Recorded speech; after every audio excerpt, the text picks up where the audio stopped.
আমার কাছে মনে হয় না আমি ভালো খেলেছি, কারণ টিমের যখন যেটা দরকার ছিল সেটা আমি পূরণ করতে পারি নাই। সেদিক থেকে বলবো যে যদি সেটা পূরণ করতে পারতাম তাহলে হয়তো বা বলতে পারতাম যে হ্যাঁ আমি ভালো খেলেছি, টিমের জন্য খেলতে পারছি।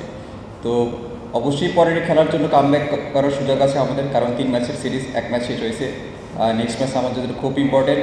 যদি আমরা কামব্যাক করতে পারি তাহলে ইনশাল্লাহ we are in the tournament. ভালো একটা পার্টনারশিপ দিচ্ছিলাম আমি আর শান্ত ভাই। তো এই দিক থেকে বলবো we are little bit of unfortunate, কারণ ওই রান আউটটা এবং অনেক ভালো ক্যাচ ধরছে, ভালো একটা রান আউট করছে ওরা।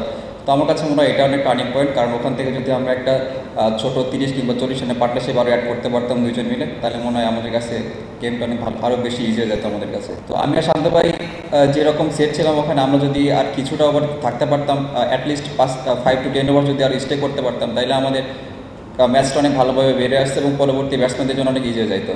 আর আমাদের জাস্ট একটাই মেসেজ থাকবে সামনে ম্যাচের জন্য, সেটা হলো যে যারা নতুন ব্যাটসম্যান যদি উইকেটে যায় তাদের জন্য একটু ডিফিকাল্ট, একটু সময় নিয়ে ব্যাটিং করা। আমার সবসময় ইচ্ছা থাকে প্রত্যেক ম্যাচ বাই ম্যাচ খেলার এবং প্রত্যেক ম্যাচে টিমকে ভালো কিছু কন্ট্রিবিউট করা।